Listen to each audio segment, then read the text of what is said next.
This class follows the paper trail in Rabbi Yosef Caro's Kesef Mishneh to reconstruct how and when this major commentary actually came into being. After examining its printing history and the author's stated purpose, the discussion turns to a key flashpoint, whether Kesef Mishneh represents Rabbi Yosef Caro's final halachic word. We work through the evidence, internal cross-references, page numbers, textual features, and colophons, and ultimately arrive at a tentative conclusion. As one of the central commentaries on the Rambam, this investigation is a fitting and meaningful way to mark the start of the new Rambam learning cycle.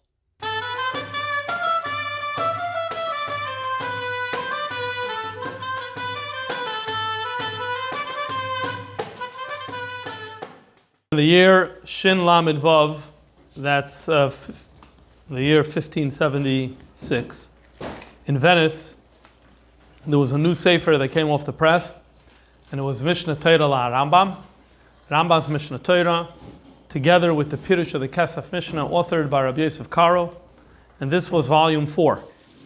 Volume 4 of a 4-part set, and at the end of this volume, all the way at the end, this volume contains the Zikin, Kinyam, Mishpatim, and Shoftim.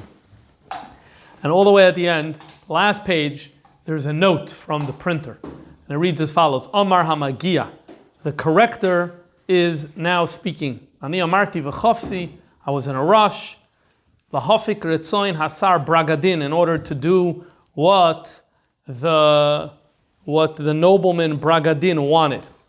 Alvis Bragadin was a non-Jew who lived in Venice in this period of time. We're in the 1570s, and he published a number of Jewish books. In fact, in 1550, he was involved in a celebrated dispute about a different printing of the Mishneh Torah that did not have the Kesef Mishneh, and we spoke about that dispute in a different class.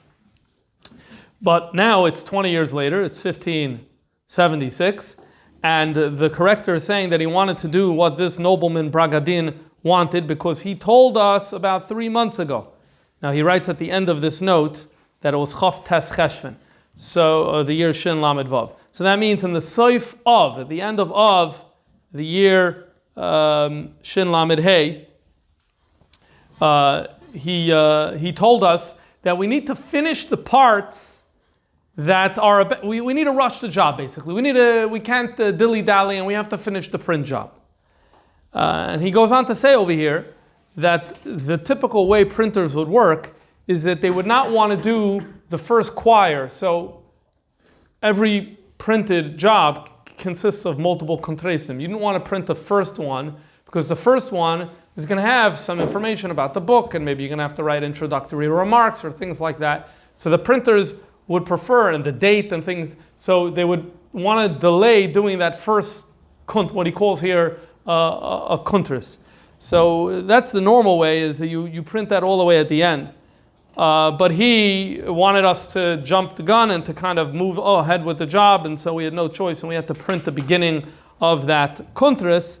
And at that time, he says, Adayan leilakcha aznenu shemetz, we still did not hear the news of Mehilakach Aron Alekim, with the Aron, the Ark of Hashem, the Rav Hamufla, Rabbi Yosef Caro Zatzal passed away in Nispakish B'Yeshiva Shamaylan Yoim Hey Yud Gimel Nissen Shin Lamed Hey. So in short, Rabbi Yosef Caro passes away, and volume 4 of his Mishneh Torah, together with his commentary of the Mishneh Torah, together with his commentary, Kesef Mishneh, has not yet been printed yet. The other 3 volumes had been printed already, but volume 4 has not been printed. He passed away when? Yud Gimel Nisan Shnas Shin Lamed Hey, that's 1575. They're saying that in Venice, already in the end of so it's a good few months later, they still didn't hear this news. And it seems to be saying that's why the beginning of this book, although on the title page they managed to put Zatzal after his name, but there isn't the note, Amar Amagia, is all the way at the end. It's the last page, rather than being in the front. And there is a poem dedicated to Rabbi Yosef Caro, now passed away. And I think they're saying we would have wanted to put it there in the beginning, but we couldn't because we were rushed to do the beginning early.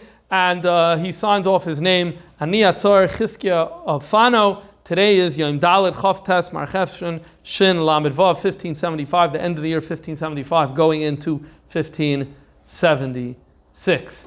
And so what are we learning here? We're learning here that Rabbi Yosef Caro was involved in the printing of his work, Kesef Mishneh, toward the end of his life. However, he did not see volume 4 come off the press. That happened after he passed away, as it is clear from the volume 4 itself. Okay, now let's back up to volume 1 and let's learn some more information about this printing that happened a few years before.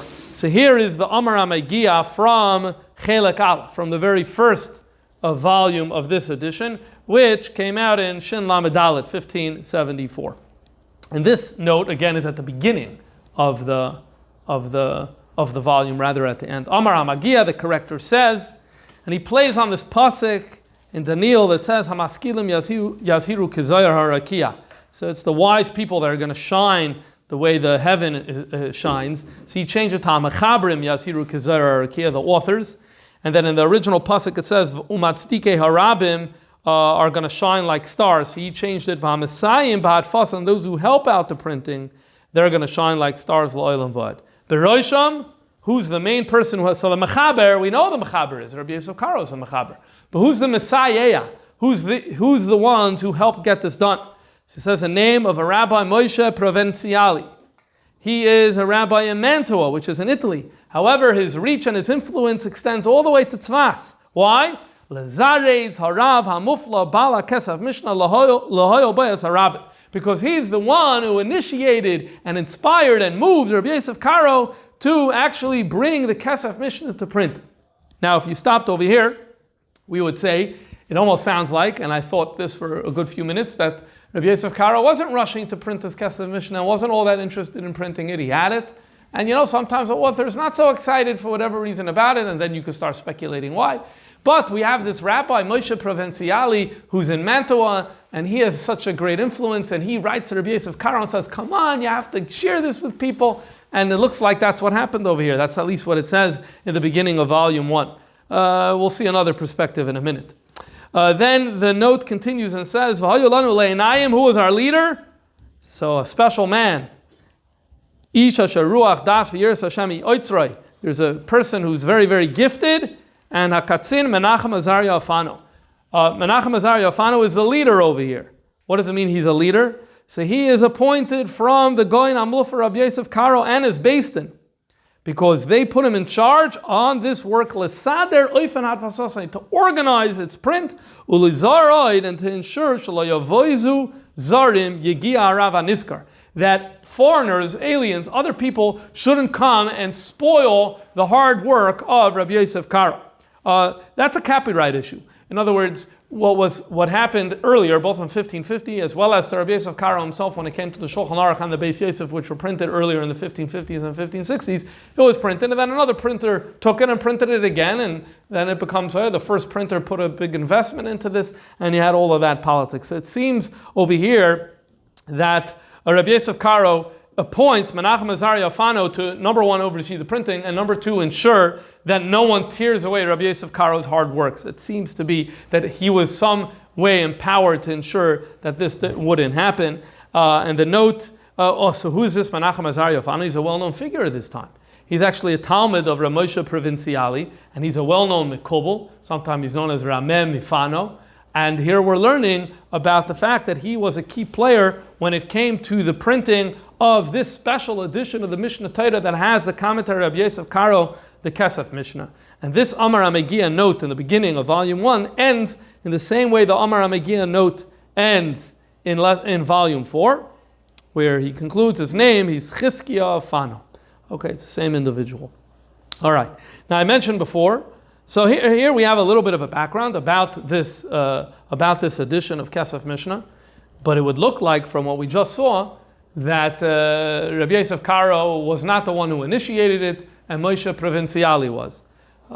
So a lesson in life is not always to believe what you see. A number of years ago, a letter was printed from Rabbi Yosef Caro to this Rav Moshe Provinciali. It's in a manuscript in the British Library today. It was printed in a book called Yosef Bechiri, word for word of this letter.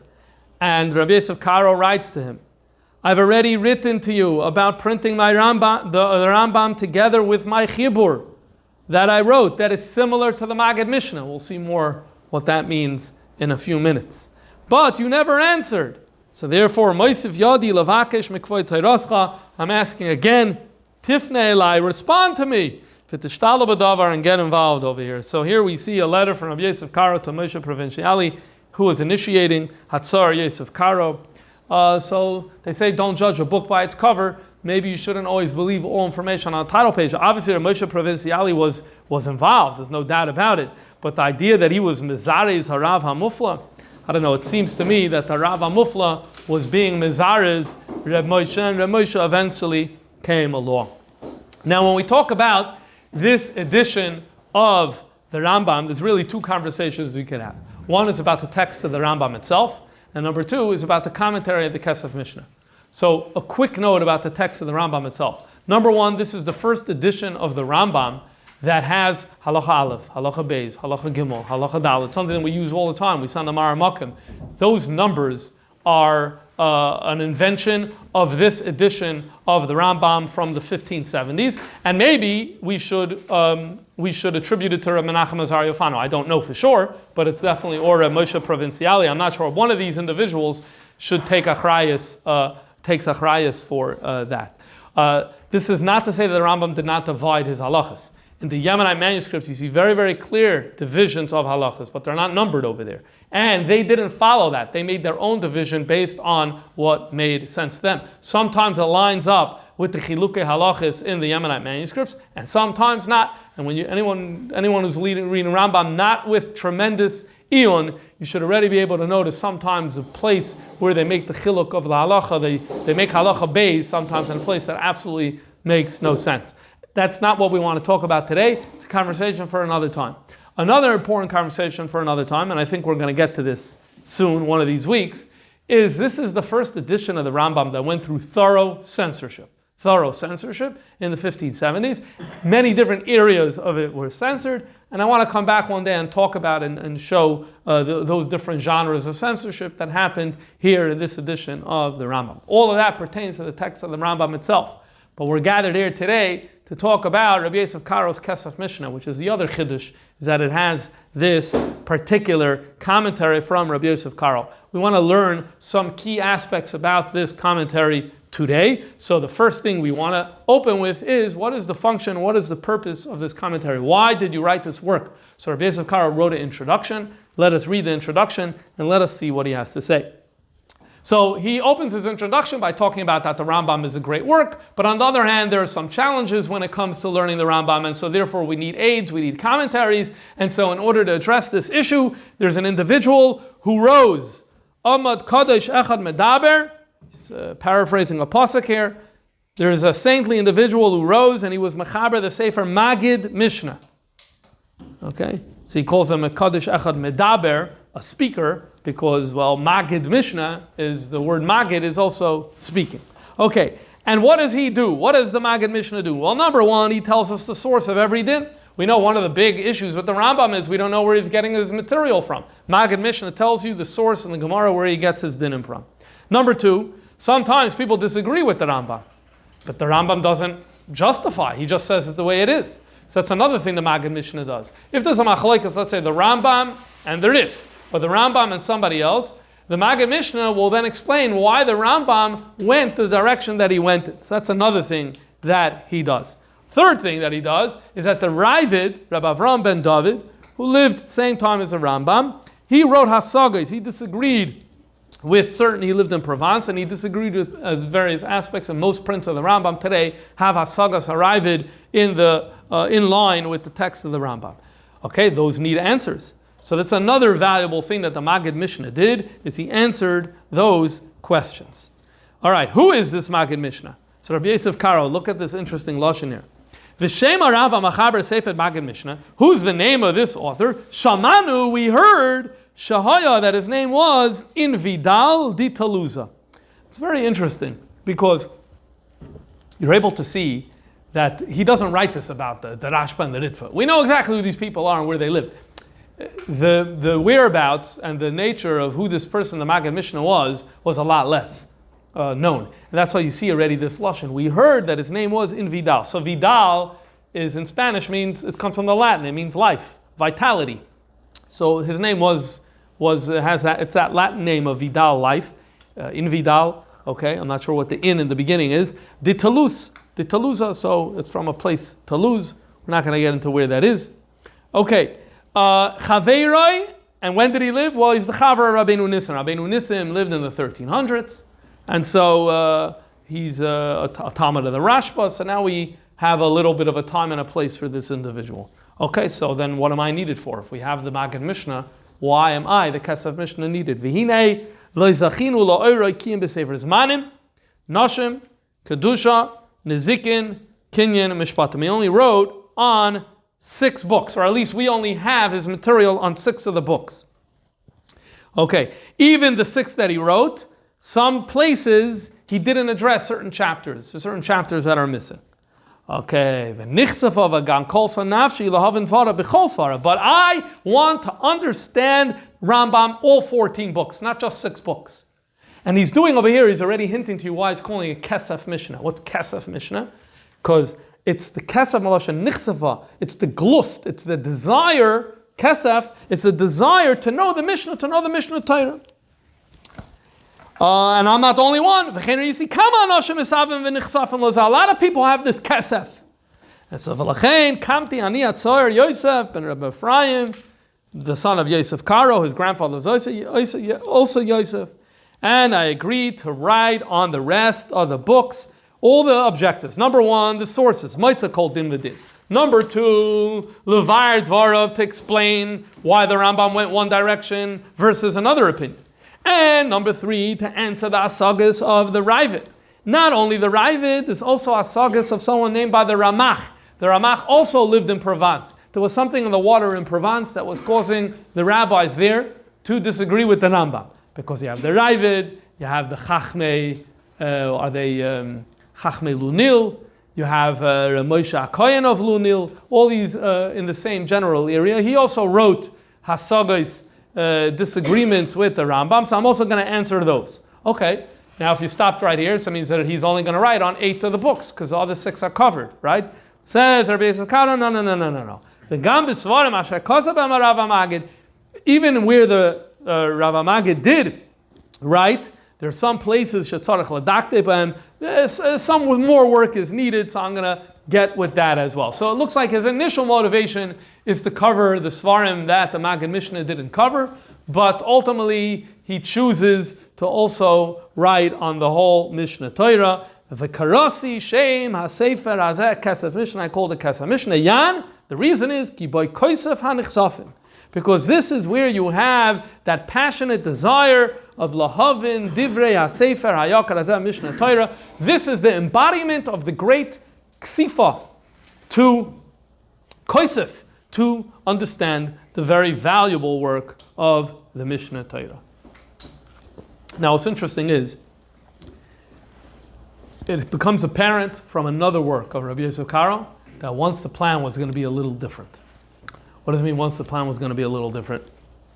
So we know when was Kesef Mishneh printed? In the 1570s. Before that, Shulchan Aruch was printed, Rabbi Yosef Caro's Shulchan Aruch, in the 1560s. We'll keep it easy, we'll just go by decade.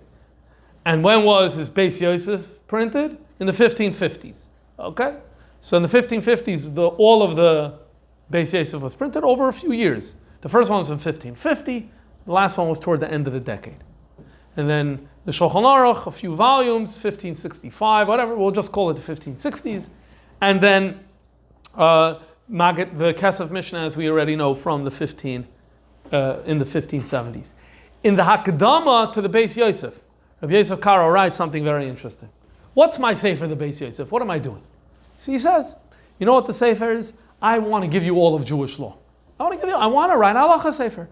And I want it to be encyclopedic.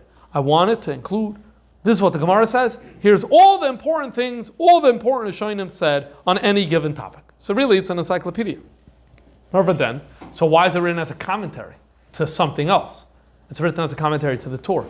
So he says, it's very simple, because If I start from scratch, then I need to write everything.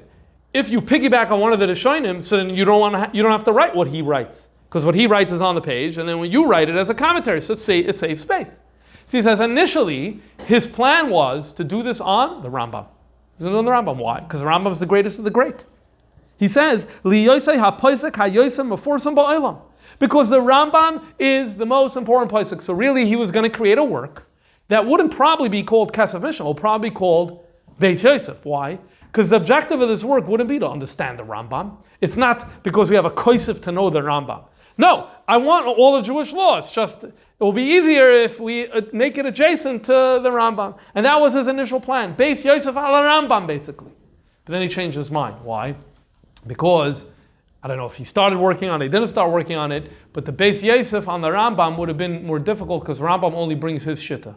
The Torah, written a little later, the Torah very often says, the Rambam says this, and the Rosh, my father, says this, and Rabbeinu Tam says this, and the Torah will bring multiple shittas. So the work for the Beis Yosef should be easier if you append it to the Torah, which is why I changed plans, and instead of doing it on the Rambam, I did it on the Torah.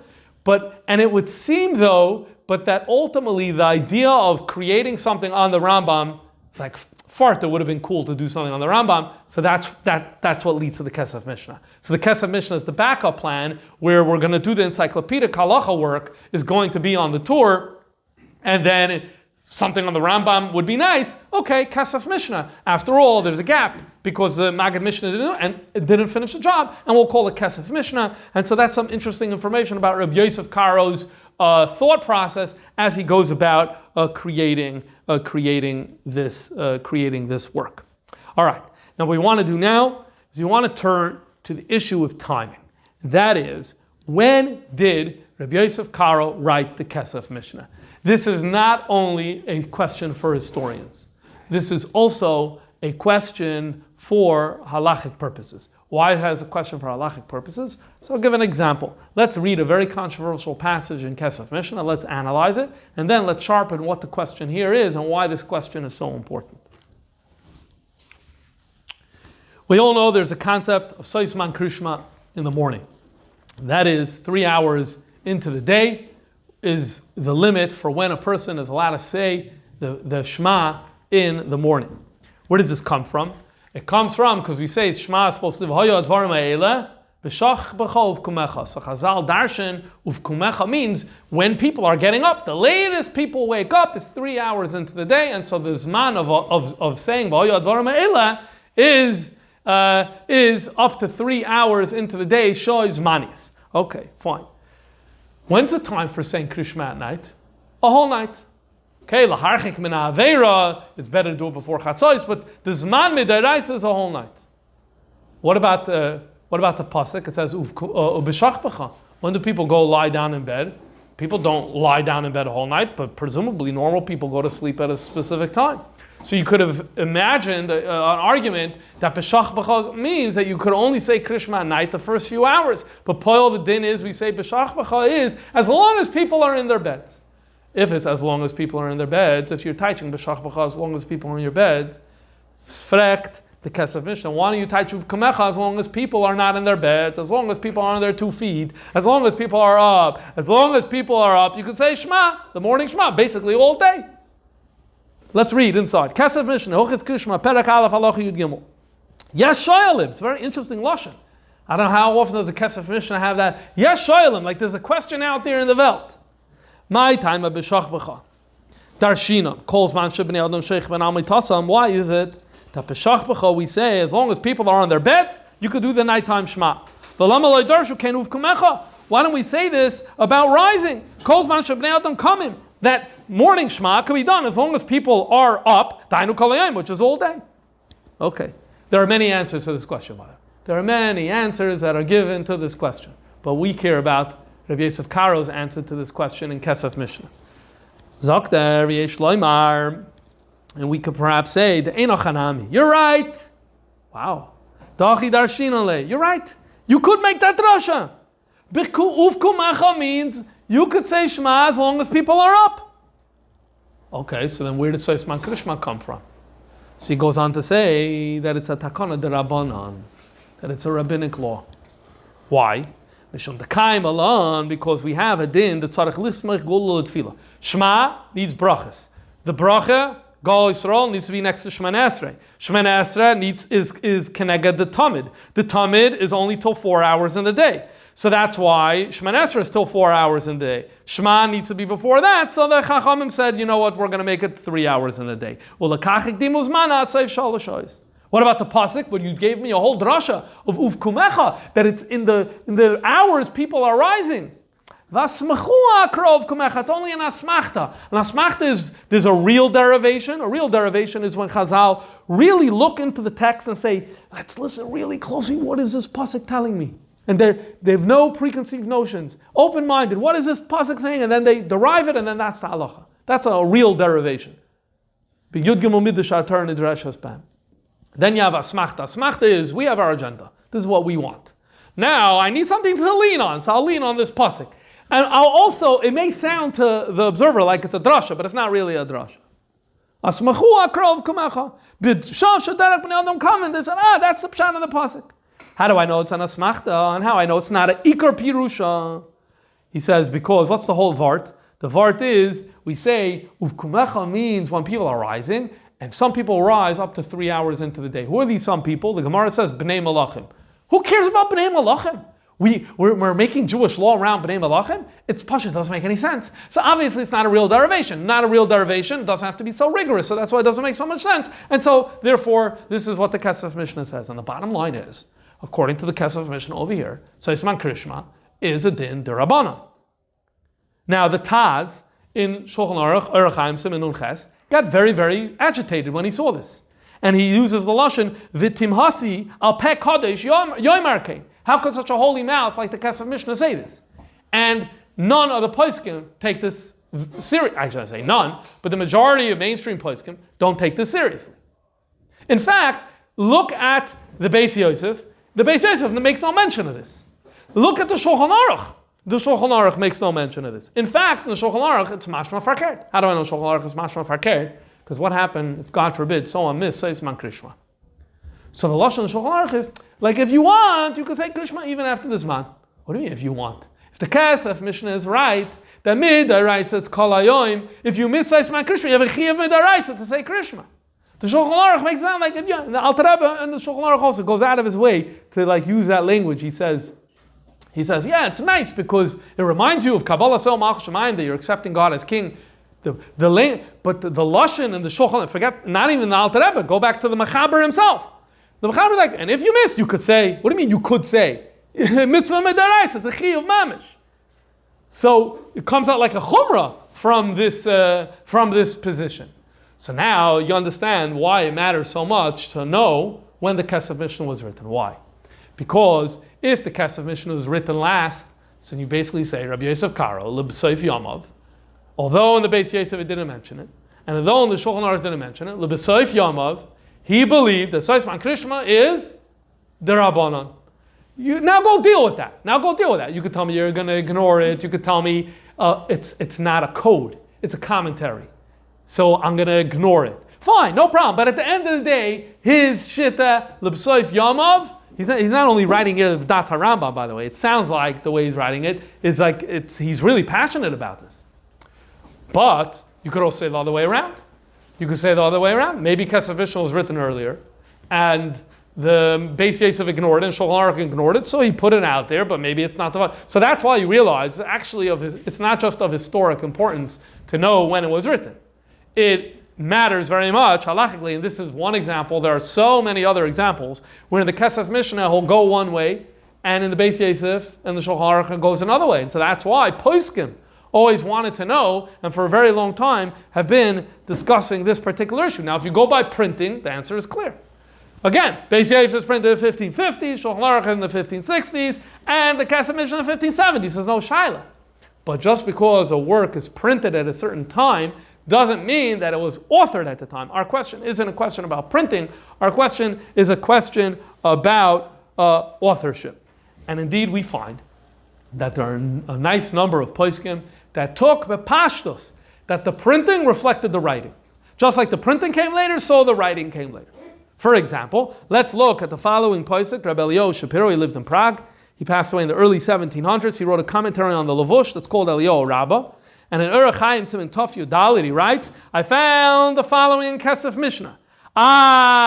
It contradicts what it says in the Beis Yosef. Don't worry about it. Embrace what it says in the Kesef Mishneh and reject that what it says in the Beis Yosef. Why? Because a Sefer Kesef Mishneh Noida Chubar Achar Sefer Beis Yosef. We know that he wrote it after the Beis Yosef. So he takes it as a given that the printing reflects the writing reality and it was written later. And so therefore, if you have the Rabbi Yosef Caro in the Kesef Mishneh, and then you have, and that conflicts with something in the Beis Yosef, go with the Kesef Mishneh. He's not the only one who says this. There's a decent number of poskim who have made a similar statement. And they have something going for them. What do they have going for them? So we turn now to number 8, to Rav Malachi HaKohen. Rav Malachi HaKohen wrote a fascinating work called Yad Malachi, and it's very much about Klalei HaTalmud and Klalei HaPoskim.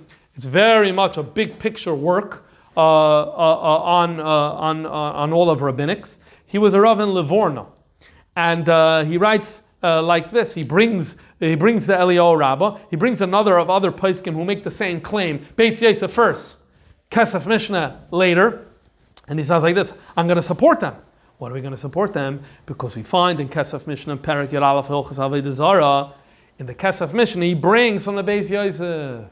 So from the Kesef Mishneh, he brings from the Beis Yosef. That obviously means the Beis Yosef was written first, which is why in the Kesef Mishneh later, he's able to quote and bring from the earlier work from the Beis Yosef.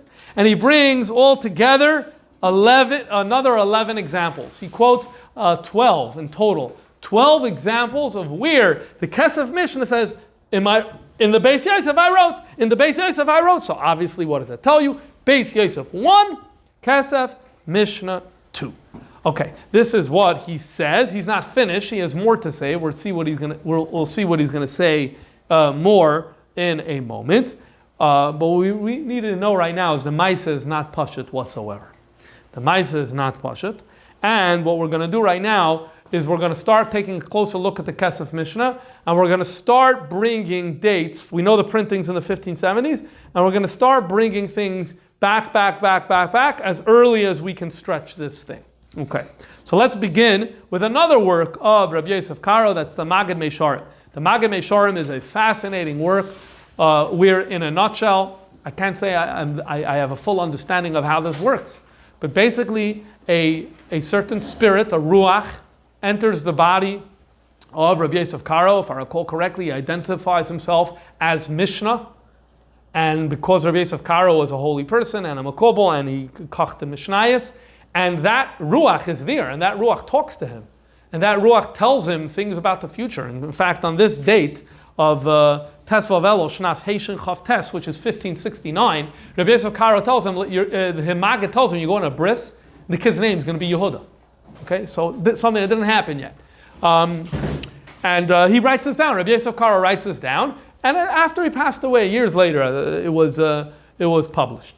The relevant quote over here is, where the Magid tells him, "V'ha meimrei besadach, my word will be there with you, helping you. Lizakoischa, to give you the schos, lahat pis sefer Kesef Mishneh, the sefer kupas roichlet, to enable you to print the sefer Kesef Mishneh and another sefer, or lechaber kol ma shebedaytcha lechaber, and to author anything you have in mind to author." Okay, here we see in 1569, the Magid told him that I'm going to help you print your Kesef Mishneh. The book sounds like it's complete and has a name already, because after that he says, I'll also help you author that which you need help authoring. So, but here it's separate from that, where he says, I'm going to help you print the book Kesef Mishneh. It sounds like it's ready to go, at least more or less. It already has a title, and where is that? 1569. So that's one earlier date from the publishing date of the 1570s. So that's step one. Let's go to the next step. The next step, that doesn't, at the end of the day, that doesn't bring us back very much. So now we moved from the mid-1570s, we moved to 1569, and we know that there's a book ready with the title Kesef Mishneh. Let's open the Kesef Mishneh itself. Hilchos Shmita v'Yovel, Perek Yud, Halacha Vav, the discussion of which year is Shemitah. Says Rabbi Yosef Caro over there, Nimtza lefiza, according to the Rambam's math, it comes out that the year of Hey Alafim, 5,000, Shlosh Meis, 300, Veser Meshava, and 27, he Shemitah. So that is Shemitah, V'kach haminik pashat, and that is the widespread accepted custom. That this year, the year Shin Chav Zayin, which is 1567, that the year 1567 is Shemitah. He doesn't say was Shemitah. He doesn't say will be Shemitah. He says is Shemitah, he Shemitah. So some people have looked at that and said it sounds like he's writing that in the year 1567 itself. Otherwise he would have said Haya Shemitah if it was after, or Yeya Shemitah if it was before. Also, Kachaminik Pashat is like, that's what everyone is doing. Sounds like, yeah, that's what everyone is doing this year. Right? If it's a year before Shemitah or a year after Shemitah, maybe you don't use that lashon. I'm not saying this is the best evidence in the world, but I'm saying this is something some have said. It looks like, at least right now, he's writing where? He's writing in 1567. Okay, but at the end of the day, if that's where you're holding, we're still long after the Tkufa of the printing of the Beis Yosef, and we're even after the Tkufa of the printing of the Shulchan Aruch right now. Okay. Well, here is where we have to start thinking about maybe we're scratching back even earlier, and maybe we have to revisit this assumption that Kesef Mishneh came later. And who's the one who speaks about this? The Yad Malachi, who before, if you recall, he brought the 11 or 12 instances in where Kesef Mishneh refers back to the Beis Yosef. Well, guess what happens? You also have the opposite phenomenon. The Eshkechana Nami La Rav Beis Yosef.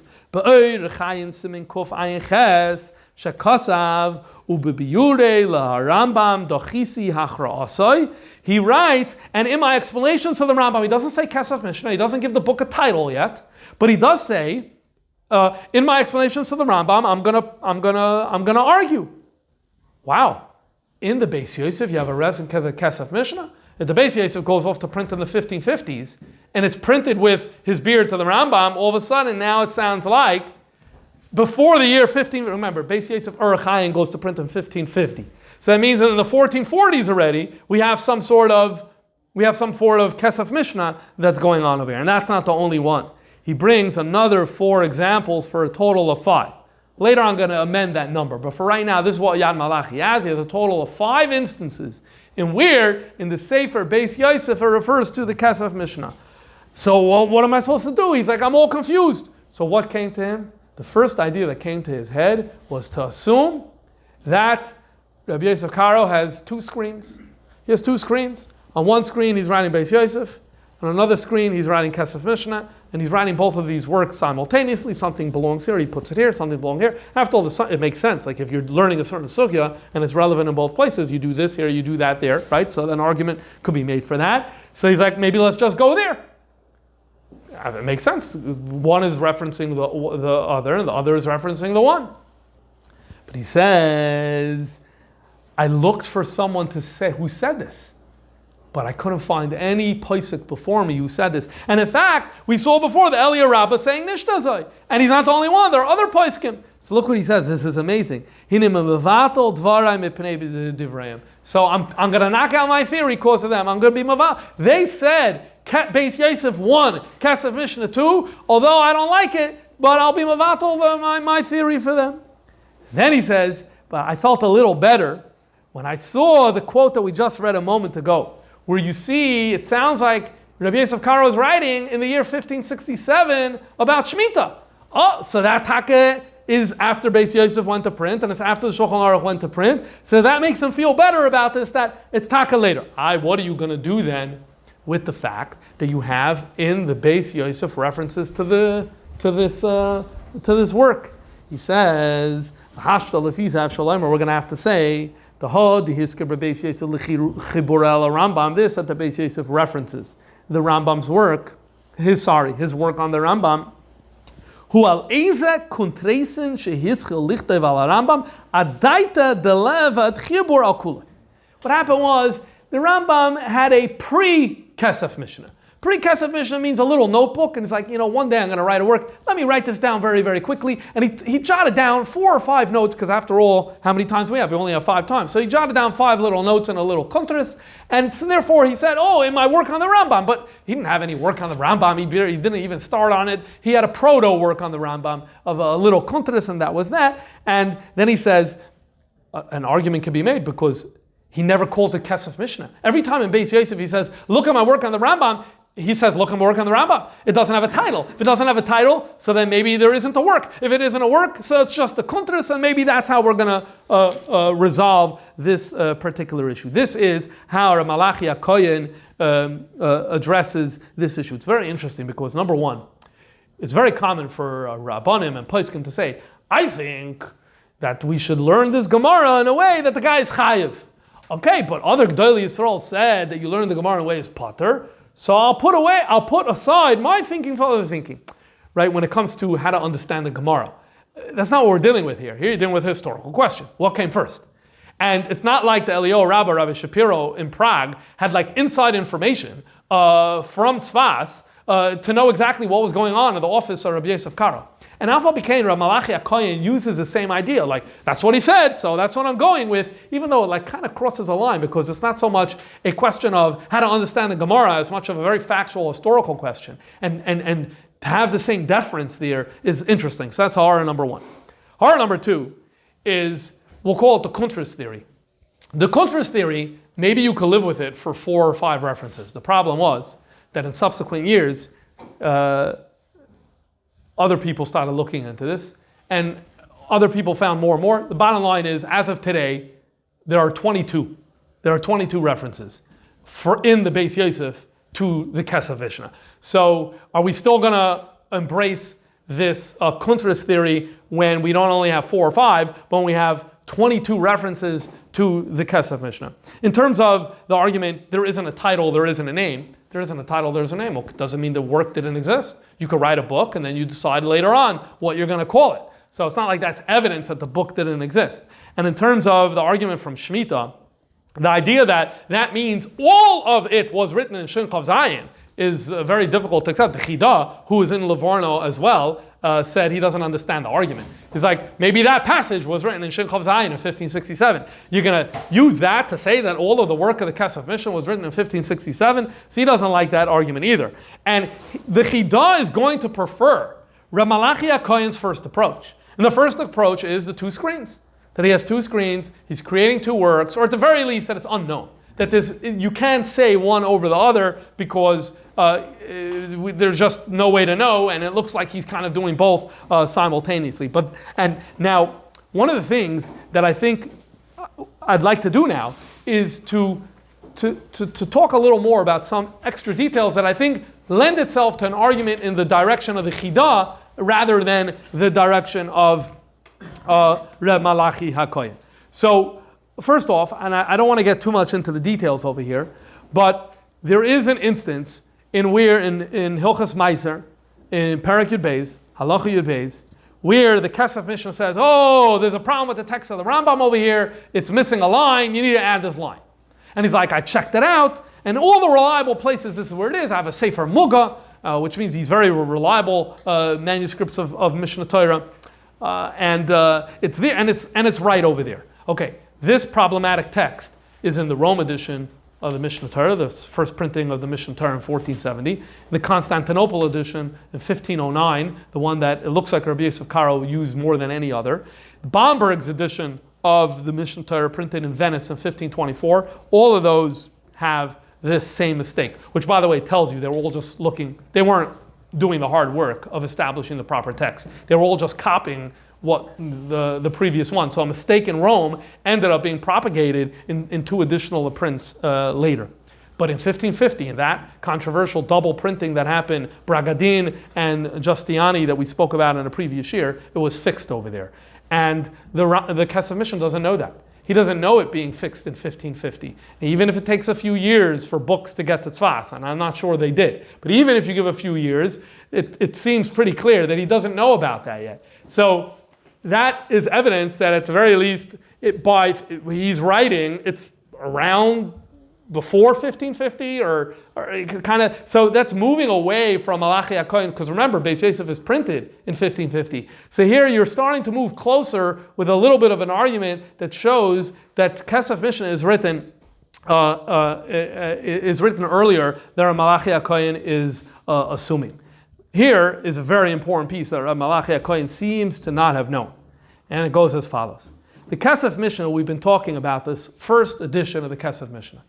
The first edition of the Kesef Mishneh is a very important edition because it's the only one that presents the Kesef Mishneh as close as possible to the way the Rabbi Yosef Caro wrote it and the way he sent it by the mail to Venice. Later printers made a lot of adjustments and changes into the Kesef Mishneh, including removing the last two lines of Rabbi Yosef Caro wrote in Sefer Mada. One of the last two lines in Sefer Mada reads as follows: Hashem Yisbarach Yasem Chalkeinu Ma'ovei Shmoi. May God give us the power to be part of those who love Him. V'chein Yeratzain Nishlam Yom Beis on a Monday Gimel Shvat Shnas Zachrenu B'Rtzain Amecha.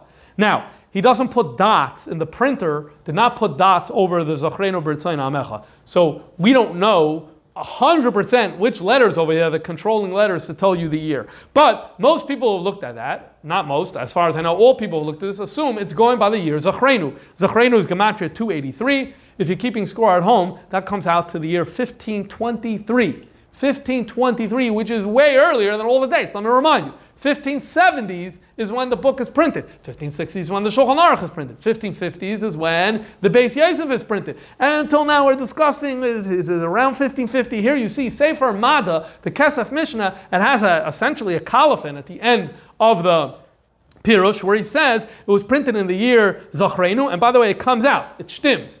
The year 1523, not that I did the math, but I saw someone saying the year 1523, Monday was Gimel Shvat, and so that's another reason to assume that this indeed is the year. So all of a sudden you realize, whoa, one second. Here we have Rabbi Yosef Caro telling us that his Kesef Mishneh on Sefer Mada, he finished 1523. That's like right around the time he started his Beis Yosef. He tells us in the Beis Yosef when he started writing the Beis Yosef is mamish around that kufa, and this is when he finished the Sefer. Sefer Mada. Would Rav Malachi HaKohen said what he said if he knew that? Now again, we don't have a note after Ava and after Nashim and after Tusha. We don't have any information. But would Rav Malachi HaKohen said this, knowing, again, that it's not just 4 or 5, it's 22 references, and knowing that very clearly Rabbi Yosef Caro is saying that Sefer Mada was written in the 1520s, maybe you do go back then to the other theory of writing two works simultaneously. Now, we just need to clarify, just because Rabbi Yosef Caro finishes the work in 1523 doesn't mean he doesn't make changes. In fact, he befedish does make changes. How do I know? Because in Hilchos Yesod HaTorah, Perek Vav, Halacha Beis, when he's having a conversation about God's names, he says, "V'nuscha shenitfasa b'vinatza." In the Venice edition, it goes like this. And here he's referring to the Bamberg edition of the Mishnah Torah, which was printed in 1524, which is after he supposedly finished the work. Obviously, what happened is, again, if you finish it, you could always go back. You didn't print it till the 1570s. You could always go back. You could always update. And presumably, he did that. It was a very normal thing for people to do. So we can't get too carried away when we say finish. Doesn't mean that he didn't do any work thereafter. Okay. So now, what I would like to do is, till now I've made the case that maybe we should lean more in the direction of the Chidah. By the way, I should say now, many poskim weighed in on this issue. And there's no way we're going to cover everyone. So we're doing the Yad Malachi, we're doing the Chidah, and some other adjacent things that we're able to say around this particular topic. So till now, we've made the case that maybe we should go with Yad Malachi's first instinct, and the Chidah also goes in this direction, that they were written not Beis Yosef first, Shulchan Aruch second, Kesef Mishneh third, but the Kesef Mishneh is an earlier work. It's already written, at least chunks of it, earlier on, which therefore come back to our question, Krishma Shal Shachris. So Isman Krishma, it would then leave you in a place where you say, I don't know. We don't know. We cannot say this is his final word if you go in that direction. So I want to now build up this case a little more with something that I've noticed in the recent years. So it goes as follows. Kesef Mishneh Hilchos Deis, halacha perek beis halacha gimel. So the Kesef Mishneh here is talking about the Rambam. The Rambam says, Kol hamagbia, any person who is arrogant, kafar beikar, it's as if they're denying Hashem. Well, what's one of the jobs of Rabbi Yosef Caro is to tell you the Mekaydes, right? To tell you the sources on the Gemara. Says Rabbi Yosef Caro, Bereish Soita, this comes from the beginning of Masechah Soita, Alehei. Alehei. What's Alehei mean? Alehei means the fifth leaf. What's the fifth leaf mean? So we have in English a word that's called a folio. A folio means a page that has two sides. So that comes from Latin, where you say folio means a leaf, also could mean a page. In fact, in Yiddish, how do you say a page of Gemara? A blot. What's a blot mean? A leaf. A blatala. It's a leaf. Okay. So how do you say it in Hebrew? Ola. Ola is a leaf. Here you have Rabbi Yosef Caro telling you the daf number. Now here's something that's really important. In later editions of the Kesef Mishneh, they took this out, which means as follows. What they did is, they're like, no, we want to do our page system. And so they took out his and they put in their own little parentheses, their own Mara Makaimis, and there's no way to know if Rabbi Yosef Caro originally had a blot there or not. So like over here. Here, Rabbi Yosef Caro tells us it's Bereish Saita Alehei. Okay? Now, I need to highlight.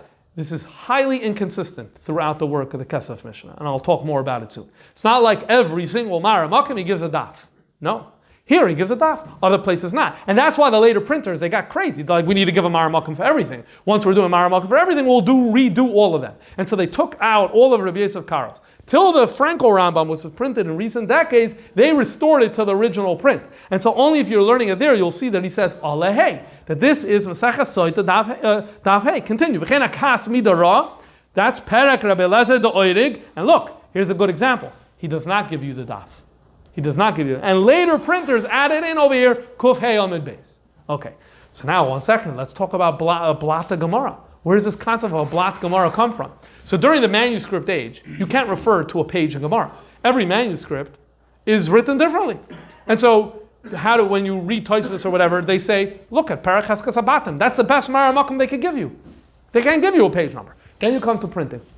So the first printings of the Gemara that were done in the late 1400s, whether they were done in Spain, whether they were done in Italy, none of them had pagination, no pages. So you can't refer to pages with no pages, and each one is different. Who's the first one to introduce the page system that we still basically have today, with minor differences, but basically it's the same system we have today, that it starts on Daf Beis, and you have Amid Aleph, and you have Amid Beis, and then the first word is Mei, Masai, and the last word on each page is the exact same one, and that is a system. Who is this? So this is the Bamberg printing. I've been mentioning his name a few times. This is another non-Jewish printer in Venice who prints the Gemara between the years 1520 and 1522. He prints the whole Shas. And then the guy, what he does is smart. He prints like the Rashba and he uses the pagination number. So he writes Rashba on Yavamis, and it's like, here's what the Rashba says on Daf Beis. Here's what the Rashba says on Daf Gimel. So he creates it like Apple, where you kind of are forced to use their products because it's using the internal references. And he does this, and he prints the shot, and then he prints it a second time. In the late 1520s, he did a second run, and again, he's using this pagination number. In 1550, Justinian, when he printed the Shas, he already used the same pagination number. Now, to me, what that means is, by 1550, it was everyone looked at each other and said, of course, he used the pages. This is the way of the future. We're using the blot, we're using this system. And Rabbi Yosef Caro uses Allah. He uses Allah. Okay, look at Kesef Mishneh Hilchos Mikvos Aleph Vav. He says, Kol Chayav Eitfilos, he brings from the Rambam. He says, Beperek Chesta Psachim Ole Tzadik, and Yoma Daf Vav. This is a head scratcher for me. Almost always he says Ole. 5 or 6 times I found where he uses the word Daf, which means a board. I don't know why he changed. And then in one place he uses Siman. Look, Hilchos Meiser Kabanis, Perek Beis, Halacha Yudalid, where he says the Maramakim is beperech atchela simin memhei. So simin just means it's the letter is a sign. It's the sign of memhei, and so he's using that for page memhei. Okay, but the bottom line is most times it's not simin, most times it's not daf, but he is using the concept of Allah. He is, and as far as I know, I said this once in a previous year, I think he's the first Gadol B'Yisrael to actually use the page numbers. I think he's the first one to actually use it in his own work. He's referring to the page number, and it's very soon after page numbers are first invented. If they're invented in the 1520s, Rabbi Yosef Caro is observing, he sees what's going on, he sees the page numbers, and at a certain point, I don't know when that is, but at a certain point, he says, I'm going in. But I'll tell you, when I know a cutoff date by when it for sure happened. I know it for sure happened by 1550. How do I know it for sure happened by 1550? Because in 1550 he printed the Beis Yosef Orach Chaim. And in Beis Yosef Orach Chaim, I counted 20 times where he uses Allah, where he uses the blat. 20 times. So obviously, there are thousands of references to Gemara over there. Most of them were written earlier when he wasn't. But by the time you came to 1550, and I don't know if you want to call it 1548, 1545, I don't know. I don't know when to make the line.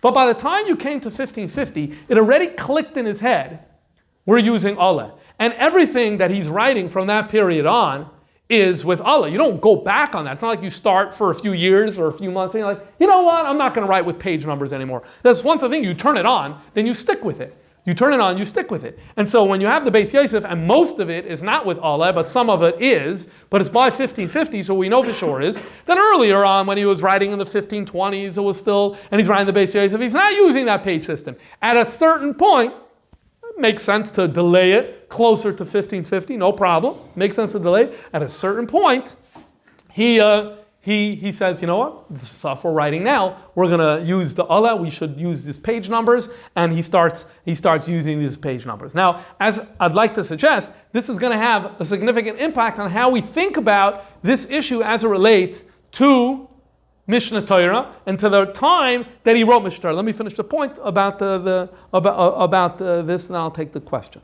Why? All right. So I decided with the extra time to start analyzing how frequent you have Allah in the Kesef Mishneh. Now again, you can't do this in a standard print. The only print you could do it is in either the original print or in the Franco Rambam of today, because those are the only ones that accurately give you the stuff. In some of the printing, actually, it's interesting, they changed some, but others they left in. So it actually could be really, really confusing. So in these two works. So here's what I found. I couldn't do this forever. It's very, very time consuming. But here's some initial stats. In Sefer Amada, Ava, Zmanim, Noshim, Kedush, and Afla, I counted very, very thoroughly. There are 6 references to a blat Gemara in Sefer Amada. In Ava, there are 0. In Zmanim, there are 3. In Noshim, there are 10, with almost all of them in Hilchas Soita. In Kedusha, there are 4. All right. These are very, very, very minimal. Very minimal. Which would mean the bulk of the work is from before the light switch turned on, hey, we could use blot. And the bulk of it is before that. And some was written after it.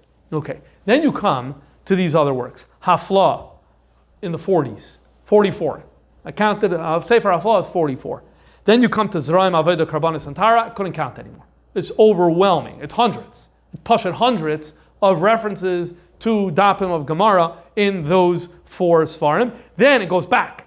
Nizik and Kinyam, Mishpatim, Shoiftim, minimal, and maybe even some of them are none, but I didn't count closely. But it's for sure minimal. So it's like this, it's a tale of 2 cities over here. You have basically some that have 0 or very, very few, and those are the beginning and the end. Mada, Ava, Zman, and Noshim, Kedusha, Nizik, and Kinyam, Mishpatim, Shoiftim have very, very few. A handful, Pashat a handful, or none. And then you have those that have countless. Hafla is getting there, but then Be'ikr, Zrayim, Aveda, Karbanas, and Tara. Okay, so now what does this mean?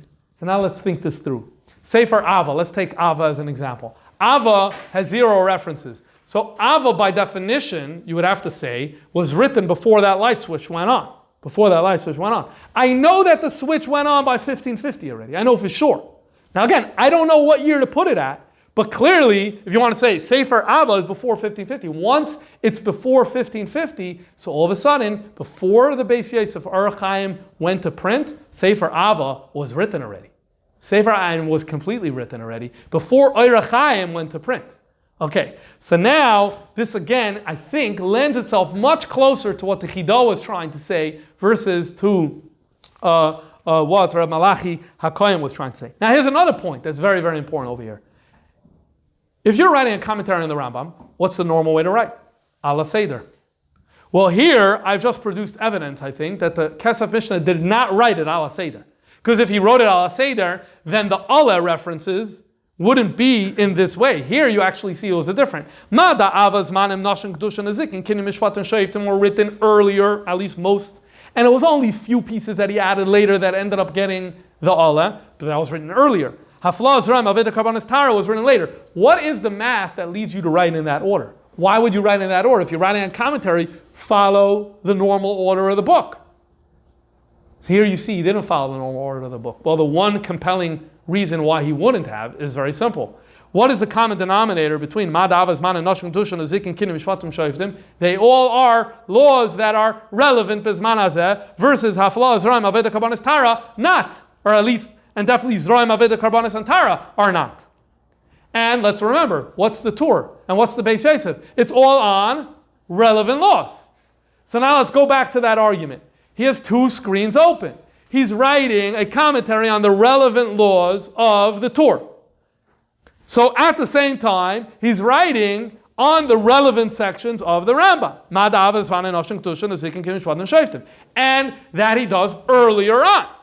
And so you don't have a lot of blot references. But then kind of later on in the game, when he's finishing or about to finish or finished already, now he says, okay, let's go move on to the things that's not part of this tour project, that's not part of this halacha l'maisa. And so that's what we start seeing. It's in the later tkufa, which is why we start seeing all of these dapim of Gemara. So I'm not saying this is the final word by any stretch, and more counting maybe needs to be done, and more thinking, more analysis, but I haven't seen anyone bring this yet into this particular discussion. I think it belongs in this discussion, because I think this lends itself to the view that says, hold on, Sefer Ava, which that controversial passage we spoke about before was in Sefer Ava, it's very possible he wrote that at the same time. It's the same time that he was writing Beis Yosef. Very possible. Possible even before, it's possible. But there's definitely no reason to say, oh, that shtickle, the Kesef Mishneh, Sefer Ava is from later. In fact, there's very good reason to believe it's simultaneous or it's the same tkufa, but definitely no definitive way to say it's definitely later. And that's Rabbi Yosef Caro's last word on this specific issue. Okay, so the next thing we want to do over here is we want to talk about a number of interesting mistakes that seems to have crept in to the Sefer of the Kesef Mishneh. Let's look at Sefer Kesef Mishneh on Kedusha Hilchos Machalas Asuros, chapter 13, where he is talking about the Rambam's din of a king who gave out wine to the people. And what the Kesef Mishneh does is, Sham, it's the same Gemara that he was talking about till now, that's the Maramakim, and now he starts quoting the Gemara, Amar Rav Yod Amar Rav, and then he says, Pirish Rashi, quote, quote, quote, quote, and then he says, Mitfu Oiseyam, which is part of the Rashi's words, and then he says, Isa bebeis Yosef, Simen Kuf Lamed Beis, it says it in Beis Yosef, Ad, until the words until the words So in other words, you need to know there's a Gemara, you need to know the Rashi, and check out Sefer Beis Yosef Simon Kuf Lamed Beis until the following words. It's very highly unusual for the Rabbi Yosef Caro, or for that matter others, to tell you to send a Maramakim, that's common. To say until specific words is very unusual, number one. So, okay, let's do it. We open up the Gemara, we look, what are the words over there? The Beis Yosef over there brings the Gemara, and Rashi, and Tosfos, and the words of Tosfos end with the words, so in other words, what Rabbi Yosef Caro told me over here is, there's a Gemara, there's Rashi, I'm not going to tell you the rest of the Rashi. Go open my Beis Yosef to read the rest of the Rashi, and to read the Tosfos. Really? I need to open the Beis Yosef to see the end of Rashi and to see Tosfos? This makes no sense. Something is terribly wrong over here. Okay? We're going to get the answer in a second. Let's go to the Beis Yosef. Beis Yosef Cheshem Mishpat Siman Rei Zayin. He's talking about the Rambam. He says the Ravid disagrees. The Rav Hamagid, Harav Vidal, we spoke about before, disagrees with the Ravid. But at the end of the day, he says he doesn't know the Makar for the Rambam. Vani, I found a raya for the Rambam. Midamrinon bahanoise, because we say in parakanoise v'chulu as etc. Kakasu bibi uri, as it says in my explanations. V'tati kanu kan, and copy it here. What? What's going on over here? The Beis Yosef is saying, I found a raya, because it says in the Gemara, he doesn't tell us what the Gemara is. He says, as I wrote in my biurim, which is the biurim to the Rambam, which is the Kesef Mishneh, and copy it here. He's telling me and you today in Tavshin Pei Vav to copy it here. No. What's happening here? He's writing his work, and he's talking to a copyist. He's talking to a copyist. Rabbi Yosef Caro is writing, and he's like, the raya is what says in the Gemara. As it says in my Kesef Mishneh, copy it here. The guy, instead of going it, he just copied word for word what the Beis Yosef wrote, instead of actually copying. It's Adayoim. If you open it up, it says, see my Beis Yosef and copy it here. Oh, so it's now... It's like in a podcast when the guy says, oh, we'll edit this out afterwards. Yeah. Yeah. I'll derech that. But this talk we're not going to edit out. Okay. Now let's go back to the prior piece, because now you'll see that the same thing really happened in the Kesef Mishneh.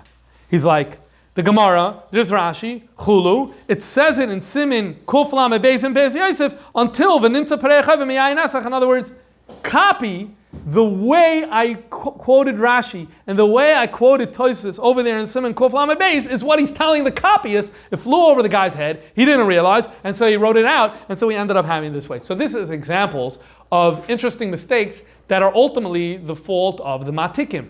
And this is you realize there's a book. You always have to remember, there's other people involved. It's not just Rabbi Yosef Caro. Obviously, Rabbi Yosef Caro is responsible, and he's the one who's writing and everything, but at the end of the day, some of the work is being done by Matikim, by copyists who have this job. If they mess up, then we end up having a problem. And that brings me to... The copy is writing, not telling them.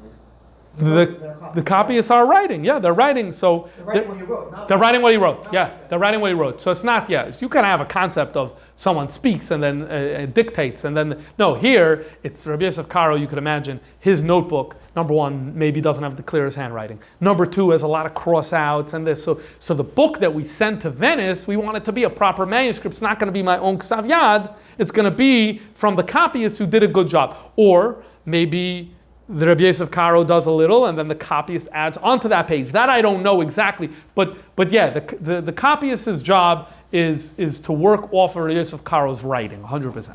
Okay, so now let's go to Kesef Mishneh Hilchos Erechim, and we find throughout Hilchos Erechim something very, very unusual. Again, in most prints, this is all corrected, so you won't even be able to tell. It's only that in the original edition, or in the Frankel Rambam, although they also corrected it, but at least they told you they corrected it, so you're able to figure out what happened over here. The problem is, and in Hilchos Erechim, he consistently obviously quotes the Gemara. Which Gemara? Gemara Erechim. The thing is, he's always a chapter off. So he says, "V'soif Perek Gimel Erechim Tanan Rabbi Elazar Omer." It's Perek Dalet of Erechim. And then a line later he says, "V'soif Perek Gimel Erechim" is Perek Dalet of Erechim. Tosfos says in Perek Ches Erechim, the problem is Ole Lamed Alf, Daf Lamed Alf. It's Perek Tes. Okay. Later, Mishnah Perek Hey Erechim. Mishnah Perek Dalet. It's Perek Hey Erechim. It's not once. It's not twice. It's dozens of times. It's dozens of times that he has the chapter wrong. The chapter is off. So what happened over here? So we know exactly what happened here. The first person to print Maseches Erechim was Daniel Bomberg, which means the printings in Spain, as far as we know, did not include Maseches Erechim. The earlier printings in Italy that happened before 1520 also did not. The first person to print Maseches Erechim was the one who printed the whole Shas, was Daniel Bomberg. And when you print, sometimes you make a mistake. Starting on Daf Tes Vav, in Bomberg's edition of the Perek of Erechim, it's on the top of each one, it says Perek, Perek Rishon, Perek, on the top of each page, it says once, Perek Rishon. From Daf Tes, till Daf Tes Vav is perfect. From Daf Tes Vav, Sheni, Shlishi becomes Sheni, and Revi becomes Shlishi, and 5 becomes 4. Everything goes back one Perek, and that's the way it's on the top of his thing. Even though in line when it says we finish this Perek and we're beginning the next Perek, that's correct, but it's at the top, at the header of the page is wrong. From Daf Tes Vav, maybe 1 or 2 pages then go right, and then from Daf Yud Ches on to the end of Masechta is 100% wrong. It's always in the same way. He's off 1 Perek behind. Perek Dalet turns into Perek Gimel. Get this, in its second print, Bomberg printed in 1528, its second edition, they fixed 1 or 2 pages, but ultimately it's the same problem.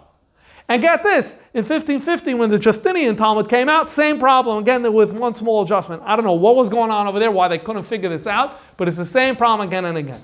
Now you see exactly what happened over here. They're like, oh, let's use these Gemaras, because they want it for the Aleph, for the page numbers, right? Let's use these Gemaras. They're looking at the Gemara, they're looking at the top. Who is it? Is it Rabbi Yosef Caro? Is it his Matikim? That's an interesting question, but ultimately, that's how this mistake happens. It's a mistake that happens dozens and dozens of times. It's not the only one. It's interesting, there's another commentator to the Rambam named Rabbi Yosef Caro, lived in the same period of time. He also made the same mistake. So this is an interesting lesson about how the challenges, I guess, in creating a text and creating a good text that we can learn today. But ultimately, the Kesef Mishneh is a great text, and we all have the schus to learn it. And it does a lot in terms of enlightening us, in terms of limud Rambam. And so I'd like to just conclude with a keter from the Sicha Tetzaveh Tavshem Hey about the learning of the Rambam. Because let's remember, ultimately the name Kesef Mishneh is the Kesef, the desire for Rambam, the desire to learn Mishnah Torah. And that desire is something that's very important. The Rebbe spoke about the fact that there's multiple tracks for learning Rambam. There is the 3-chapter track, there is the Perek Aleph track. Said the Rebbe, those who are learning Perek Aleph, 1 Perek a day, cannot be Arab Gefallen Bazich. They cannot be feeling down on themselves. Because Arab Gefallenkeit is Hepech for Limud Torah. That's contrary to the spirit of learning Torah. Torah needs to be done in a happy way, where a person feels broad-minded. When it's Akdama to Limud Torah, that's when we say V'nafshi Karfala Kol Tiyah, that a person has to feel bittul. They have to feel that they're like the dust of the earth. Aber danach, you have to have limud Torah, it has to be betoikef. Okay, but I'm only learning 1 parak a day, says the Rebbe. The emes is that 1 parak a day is the same thing, or they are at the same, I have to be careful with the words here. Those who do parak echad, they are at the same, they're aligned with those who are doing 3 parakim. Why? Here the Rebbe went on to explain the concept of machzis hashekel according to Chassidus. What's machzis hashekel according to Chassidus? In Nigla, machzis hashekel is every person gives the same donation.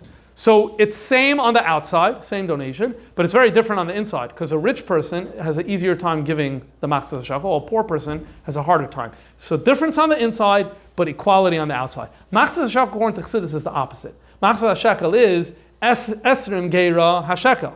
Machzis hashekel then is 10 geira. Why do we need to know machzis hashekel is 10 geira? 10 geira goes koichas hanefesh. This eser koichas hanefesh, the human being is created in a way where his 10 faculties.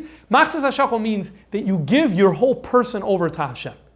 Now, the equality is what? I gave my eser geira, you gave your eser geira. That's the equality. The equality is on the inside, that each one gave their eser geira. What about the output? Oh, so you have more time, I have less time. I have more time, you have less time. I have more education, someone else has less education, or whatever it is. So we're all doing our eser geira, and that's what's needed. The output may be different. For this person, it's going to be shloisha parakim, for this person, is going to be parak echad, as long as each person is giving their eser geira. If a person is doing parak echad, but he's not putting his eser koiches hanefesh into it, so then that's a problem. Because what we need to have is eser koiches hanefesh. That's the way the Rebbe explained it there. So therefore, if someone taka is not in a place where, or if someone's in a place where their eser koiches hanefesh being put into it equals 1 parak Rambam, so then I'm happy because I have your eser geira. I have your investment, your internal investment, which is what I'm looking at. So therefore, be happy, nothing to feel down about yourself. And to tie it into the Kesef Mishneh, we could all feel proud about that kesef, that desire that we have to the Mishnah Torah, to learn the Rambam and to appreciate the Rambam and to make it a daily routine part of our lives.